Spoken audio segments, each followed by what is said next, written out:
Hello and welcome to the Michael Valdes Global Podcast. Here we are on the floor of the NAR convention in Orlando, and I'm with a good buddy of mine, Levi Lascsak is here, and he is rocking it in the Dallas market. He has only been in real estate a few years. Wait until you hear the story. Levi, welcome, brother. How are you, man? Thanks, Michael. You and I are on the same tour here. Yes, We've been at the last 3 conventions over the last 3 weeks. Yep. So it's so good to see you. Yeah. And we always run into each other at the gym. We always do at 5 in the morning, which is really good, right? Yeah, absolutely. So that's a good thing. Yes. And then we realized that, I was 10 years younger with my biological age.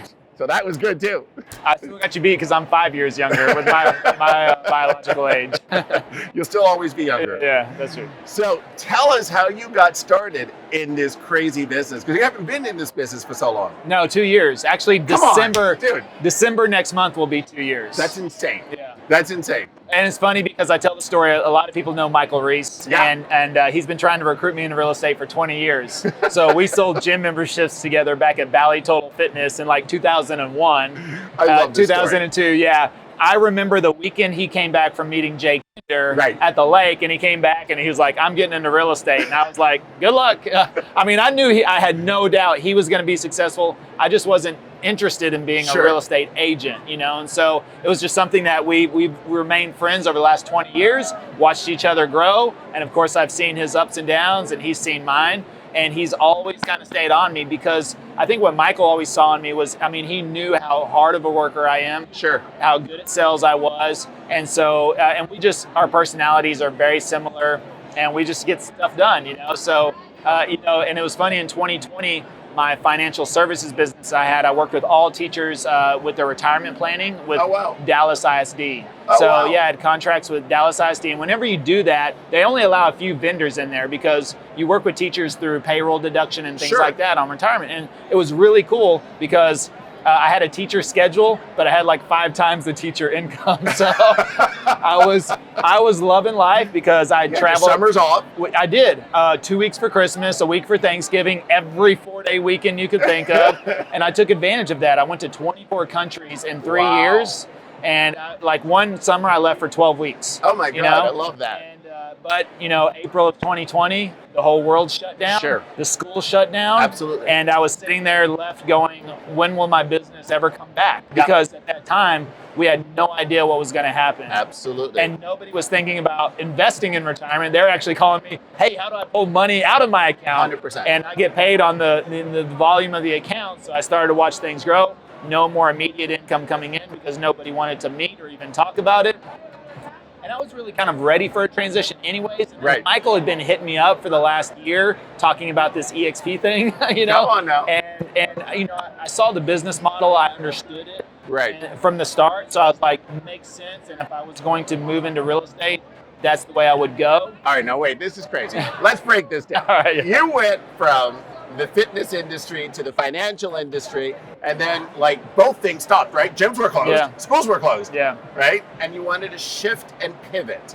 And you've been having Michael Reese in your ear for 2 decades. At what point, besides the pandemic, does it say, all right, let's just give this a try? Was it that? There had to be something else. There had to be some other passion.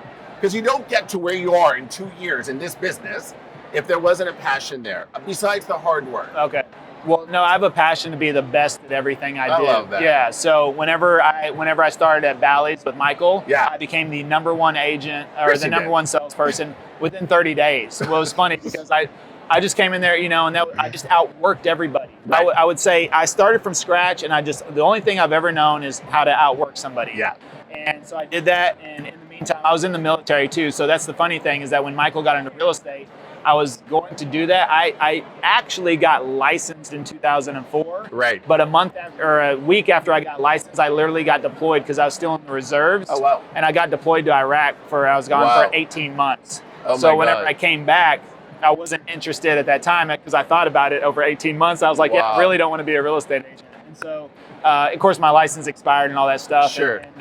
But that's it. Whenever I got into financial advising, I actually had a stint in pharmaceuticals as well in there.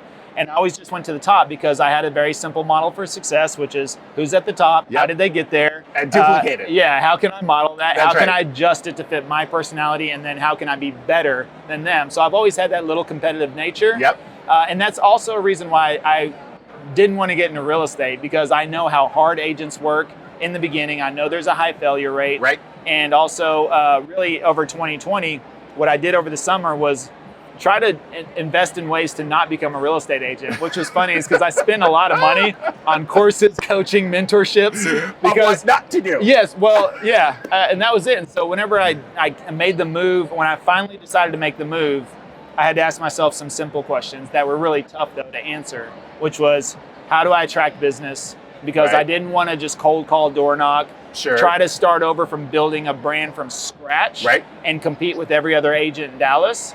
But it was, how do I attract business? How can I build a brand and get noticed quicker and sooner and with the least amount of money? Okay, now wait, because I know what you're leading up to. Yeah. But first of all, on this Veterans Day, thank you for your service. Thank you. And everything that you and everyone else that fought for our freedom is doing. So thank you. But now you're coming in your third or fourth industry now, right? When you start thinking about financial services and fitness and pharmaceuticals. Now you're in real estate. Yeah. And now you want to try to figure out, how do I get to be the best? Yep. And what do I leverage? Yep. And you are just a student of things. Yes. And so you studied social media. Yeah. And now, anyone who doesn't know Levi, by the way, you will after this, just look him up. You can't not find him. Tell me what you did with social media, because what you did was extraordinary to me. Well, so as I realized, okay, I am going to become a real estate agent, I knew if I wanted to attract business and build a brand very quickly with zero experience, that I would do that through social. But everybody in 2020 was like, Facebook, Instagram, TikTok, especially TikTok, because every agent woke up to 10,000 followers in 2020, and they're like, I went viral overnight. Because everybody was home. Yeah. They're like, you got to be on TikTok. I was like, okay. So I looked at those platforms first, and what I didn't see it didn't fit my personality. First of all, I didn't want to be the dancing agent on TikTok.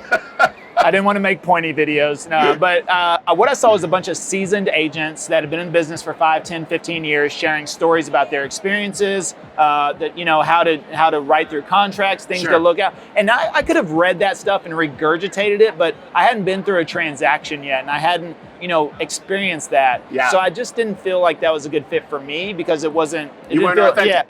Yeah, I didn't feel it would be authentic. Yeah. I could read about a VA loan and then make a video about a VA loan, but I was kind of like, I don't know, it just wasn't me. So YouTube was my last choice, really. But as I started to look into YouTube, because my other thought process was I really wanted to pick one platform. Yeah. See, this is the thing with new agents, I think, where they do make a mistake, is people will tell them, you got to be everywhere as soon as you come into the business. Right. You got to be on every platform. And so they end up putting 20% effort into 5 different platforms, and you never truly understand or master one platform. That's actually brilliant. Yeah. Let's pause there for a second. I mean, that's pretty brilliant, right? Because look, for me, it's sort of like, and I did it by accident. For me, I'm all over Instagram, right? Yep. Everything else is sort of like I play catch up with every now and again, and sort of like, well, my team does, but it's sort of, but I picked one, but I never really consciously thought about it. Yep. So I think that's brilliant advice. So when you're trying to build your social media, there's so many outlets, right? And you picked one. And by the way, you picked the best one because it was a search engine. Yes. And that's what I loved about it, because as I started to do research, because here's the other aspect. I've always been in my 3 to 4 other industries. I've always been a ready, fire, aim type of person. Me too. And I think that works, but at the same time, there's a point where you do need a plan. Well, yeah. And I had 3 major resets in my life. Like getting deployed completely reset my life. Sure. Whenever I came home, I had 8 years later, I had a major illness that disabled me. That was a major reset. Yeah, major reset in my life. Yeah. Wow. And then with my business shutting down over 2020, again, a major reset. And so what did I learn from that? That was the other things I wanted to make sure as I move into real estate, I don't want to get caught up into an outside force completely shutting me down. So where did I miss the boat before? Well, I never leveraged other people, because I always felt if I wanted things done right, I had to do it myself. Yeah. Because I am a driver, I'm a type A. Sure. I mean, I get that. But I also realized that was my downfall. And then also before, I never really set a good business plan into place. I was always just got into the next deal and then just grinded my way to the top. So this time I was like, instead of getting into real estate and then trying to figure out a plan, I said, let me figure out a plan first and get into real estate. I love this. So, and I knew that would be through social. So once I started to dig into YouTube, I learned, oh, YouTube's not a social media platform, it's a search engine. Yep. And what I started to understand was that people are searching about Dallas, Texas. Which is where you're from. Yes, not the other stuff. Now, I've lived in Dallas for 20 years. Right. I can talk about Dallas all day long, all the neighborhoods, suburbs, sure, things to do, places. I know all that stuff, so that's not a problem. So then I thought, well, if I can just find the stuff that people are searching for, which YouTube and Google tell you what people are searching for, you can do a little research and you can find searches and how they rank and the volume. So I knew exactly what people are searching for. So I was like, well, if I can create content around suburbs, neighborhoods, things to do, places to eat, that they're already searching it. Are you telling me that your real estate marketing plan was not telling people about real estate? Exactly. That's awesome. Yeah. That's really awesome. Yeah. So you were the expert of where someone wanted to live. Yes. Right? Yeah. So they wanted to live in Dallas. Yep. So you decided you're going to be the Dallas expert, and real estate will be part of that conversation. Yep. But you actually talk about what are the best hiking trails, what are the best sort of restaurants, what are the best neighborhoods and why, what are the best schools, right? Yep. So you went from it backwards. Yeah. You sold the lifestyle first. Well, it's backwards from a real estate agent's perspective, because a real estate agent wants to talk about real estate. Yeah. But the thing is what happens is on YouTube, because I'm creating content about Dallas, is we're capturing people in the research phase before they've ever decided to hire a real estate agent. So what happens is you become their agent by default. That's right. Because they watch so much content that they become, trust you. Yeah, they know, like, and trust you. When they call us, they've already made the decision that they want to work with us. That's so brilliant. Yeah. That's how you got to the top of social media in 2 years. Yeah. That's brilliant. Yeah. So tell me what the greatest lesson you've learned in your career thus far. Leverage, yeah. Leverage. It's not how, it's who. Yeah. Okay. So I believe, I love the term, and I believe I made this up. I don't know, which is hyper learning. Just take credit for it. It doesn't matter. Well, it's hyper learning. Yeah. I think about whenever I decided on YouTube, I took 60 days. Yeah. Now, I didn't say I'm going to take the next 60 days. What I learned after the fact was I studied it for 60 days. Right. And I call it hyper learning because there's so much information out there on anything you want to do. I don't care if you want to become a carpenter right now or, the best quilter on the planet. Guess what? YouTube videos, Google, blogs, books. I mean, somebody's written a book on quilting, right? So if you want to become... Was it you? No, it wasn't me. Maybe been my grandma, but no. So the information is there. Yeah. But number one, so you can, and I believe you can hyper learn that subject in 60 days if you... No, and I'm not talking about no Netflix, no lollygagging around. You have to be on a mission. You have to be a little obsessive or singularly focused. Focus on that one thing. You will know more, I believe, in that industry, like YouTube for real estate agents. Right. I know more probably than 99.9% of the agents just because I took that initial 60 days to hyper learn. Now I'm still learning every single day. Right, of course. But I'm compounding now in my knowledge. But I had to fast track. And so that's the key point, is that you can do that with, I think, if you want to be the best postcard marketer, I don't think a lot of people have really taken the time to study postcards, and the nuances, proper way, and how to do that. So if you look into that, so right now, that's why I say it's not the how, it's the who. But once I understood that, it was like, okay, now I know how to implement, and I have a plan, and here goes to the ready, aim, fire versus ready, fire, aim. And I think that's where a lot of people make mistakes too, is even if you choose one platform, if you just start making videos, it doesn't mean you're going to have success. See, I understood the science behind it. The platform from a producer side versus a consumer side. Right. How does it work? Yes. And so that's the big difference. And so from there, then it was like, but who's going to help me? Yep. I wasn't going to learn editing. I've never edited a single video. And I think that scares away a lot of agents. I think a lot of people look at YouTube thinking that they have to be the editor to be on YouTube. Yeah. It's like, no, YouTube's a platform. That's You can be the creator, you can be the visionary. You can I be have a whole team. I don't touch anything. Exactly. So I knew I needed an editor from the beginning. And then once we started scaling, and once I learned the SEO and all that stuff myself, I was like, who can I get to do that for me, the SEO? But I still wanted to learn it so that I can always double check, right? Were you that little kid that sort of like took all the toys apart to see how they worked? No, not necessarily. but I would build them by the specific instructions. And then they would all have their place, and I was just like, I would build them as fast as possible. Yeah, I love that. I would build them as fast as possible, so and do that, yeah. All right, so look, we're at NAR, right? Yep. It's like there's thousands of people around us. There's now a shift in the market, yep. which is really sort of felt. So somebody coming into the market today, yep. what would be 3 pieces of advice you would give somebody coming in today? Now remember, the last 4 or 5 years, this has been like a steady climb. Yep. Nobody had to sort of look at even a price reduction, yep. let alone a shift in the market. So what are 3 pieces of advice you would give somebody entering the business today? Well, I would say not only just entering, but the current agents right now. Yeah. I think the main piece of advice is you need to be the most visible agent, period. Love and that. So and now what's your lane? For me, it's video. That means not just being 2 or 3 videos a week. I'm looking at 3 or 4 a week. Being the most visible on YouTube. If you're a cold caller, you need to make more cold calls. That's right. If you're an open house person, you need to do more open houses. So I believe the most visible agents are going to win in this market because people are buying and selling houses every single day. Of course they are. Period. It's just a matter of whether they're going to find you or not. I just sort of say, look, we don't determine price. Yeah. We're just supposed to bring buyer and seller together. Yeah. Market determines price. Yep. We're matchmakers. That's it. All right, visibility. Yep. What visibility. I mean, I think social presence it definitely helps out. I mean, you think about Ricky Carruth built his business cold calling, but he's on YouTube, so other people, see him cold calling on YouTube, right? True. So he attracts people that want to work with him on cold calling. That's right. And he knows he can help people that, but he knows he's not going to attract agents likely cold calling. Right. So he has to document that process. And that's the other piece. Document, don't create. Ooh, so I think every agent is making 100 pieces of content per day. It's just your choice whether you document it or not.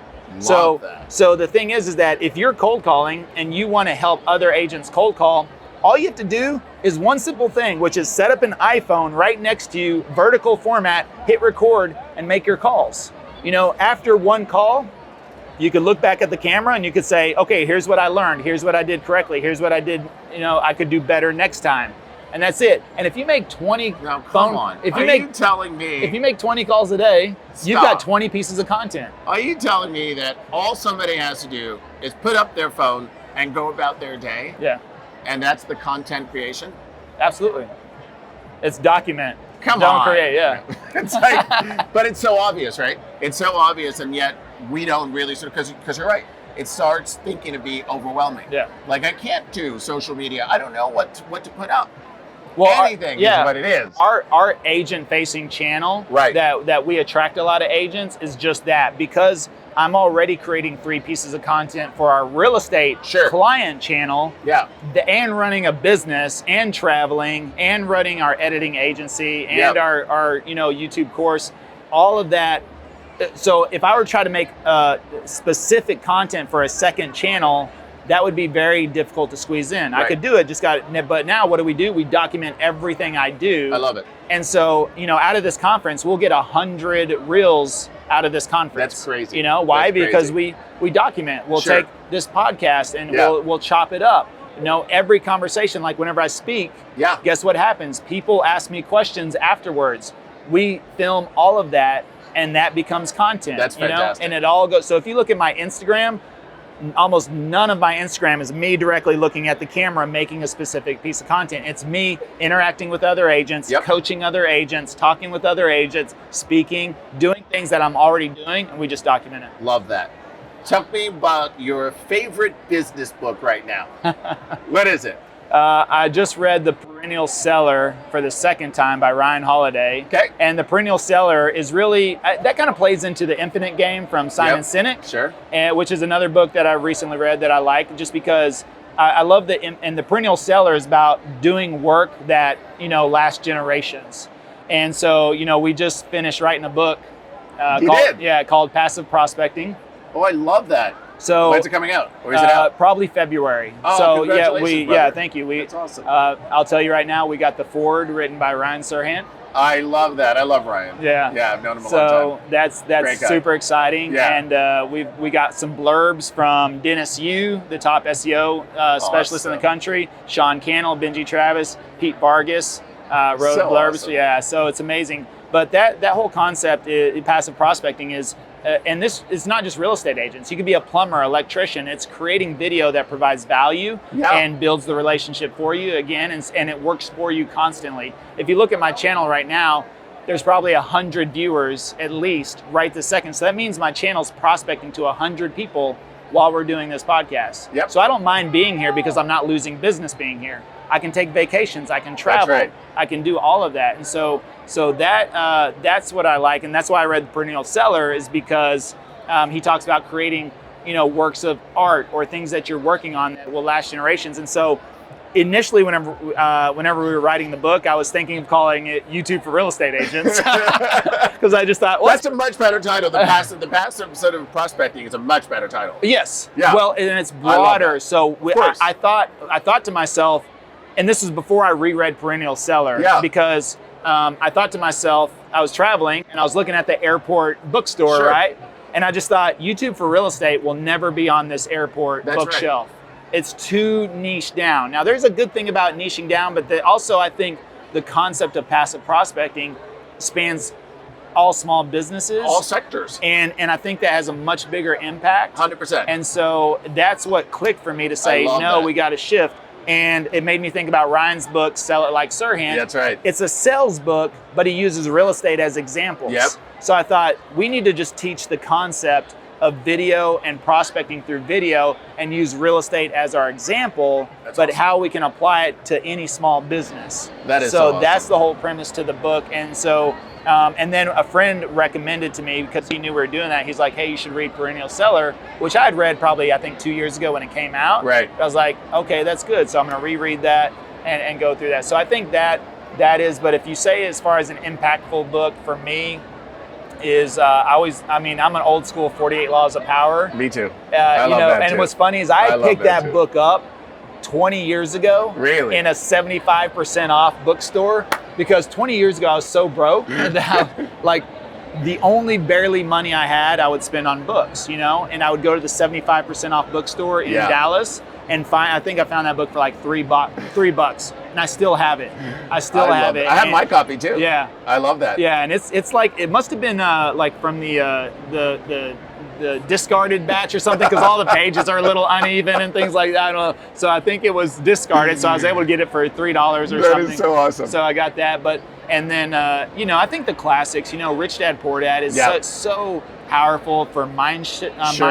If you're trying to wonder, should I be a business owner or should I have a job? That book will tell you. Absolutely. If you don't fall in the business owner, it's okay to have a job. Have you ever met Sharon Lechter? No, I've not. She's the one that was with his business partner. She was the CEO of Rich Dad Poor Dad for a decade. Yeah. And I had her on the podcast a couple of years ago. She's amazing. Oh, really? And she's part of that whole Grant Cardone sort of crowd and stuff like that. So I'll introduce you to her. She's amazing. All right, thanks. But then it's sort of like, so a couple more questions. So you are so focused on helping others. Yeah. Who was the most influential person for you? In my life? Yeah. Man, I tell you, business-wise, whatever you want to answer it. I want to say, man, as much as I hate to say it, Michael Reese. I don't want to build up his ego anymore. Well, and I think that, because here's the deal. I met Michael whenever I was like 21 years old in the gym membership. I didn't know anything about sales. Sure. He introduced me to a sales environment, and he was that same person he is today. He was that same kid 20 years ago. And I felt like he was light years ahead of me at that time. Yeah. But I also didn't feel like he was unreachable, that I couldn't catch him or even be a little bit better, Yes. And then he took me to my first Brian Tracy event. Okay. It was funny. The story is I was 20 or 21, maybe 21. I got my first credit card in the mail. I didn't even apply for it, but like Capital One sent me this $300 credit card. I think they do that to all 20-year-olds to trap them. Yeah. So I got that and I was like, oh man, this is cool. This is for emergencies, right? And then Michael's like, hey, we're going to see this guy, Brian Tracy. And he took me, and that was the first time I've ever been exposed to, self-education or improving yourself.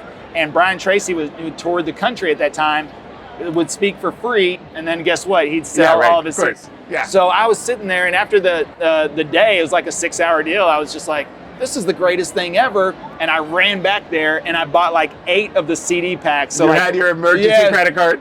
Yes. I was like, what can I get for $300? Right. And I bought Psychology of Selling, Psychology of Business, Amazing. The 101 Closes. And these were like, in one pack was 6 CDs. My God, yeah, I so remember it was like books, so you open it up and the CDs were all shiny. Yeah. And I was just like, this is amazing. And I had a 6-disc changer in my Volkswagen Jetta, which I would pull it out and I could put all 6 CDs in there. And that's when I laugh started. because I'm older than you. Yeah. So but it's funny, I've had so many influences, but I think of course my parents, being raised Christian, just really instilled in me from a very early age about kindness, values, those types of things. And then from a business standpoint, I just think that Michael really kind of spurred it, really kicked it off. And, and the thing is we've been friends for 20 years, That's a beautiful thing. Yeah. And he's a great guy. And so my final question for you. So in your book of life, what is this chapter called and why? Well, we're just starting. I love that. Let me touch on that because when I lost my business in 2020, I was 41 years old. Right. I'm 43 now. I was 41 years old, and I was literally devastated for about a month. It killed me because I just thought, how did this happen? Right. And I was also thinking, how do I start over without starting over? What am I going to do at 41 years old? I was like, how am I in this position? And I thought I had just enough money to where I could go live on a small Caribbean island and eat tacos and drink beer probably for the rest of my life, and I would have been okay. And I seriously considered it that because I thought, what's the point? I was like, what? This was the 3rd major reset in my life, and I was like, what's the point? What's the point? What am I doing? And then what I realized was, I'm 41. Wait a second. I'm going to live till I'm 120. Right. And maybe even now with medicine and technology. 100%. I'm all in. Plus, I maintain a pretty healthy lifestyle, anyways. I think I'm going to live till I'm only 1/3 of the way through my life. There's still 2/3. The best is yet to come. And so I had to say, you know what? I'm not starting over. I'm starting now with 20 years of sales and marketing experience in my back pocket. Awesome. And if I just need to tweak a couple of different things and do things a little differently, ready, aim, fire this time instead of ready, fire, aim. I do believe I think that's good, but at the same time, I was just like, if I want to build something that lasts, I need to leverage myself, make sure that outside forces, if I get taken out, the business doesn't shut down, get the right people in place, and then grow and go as fast as possible.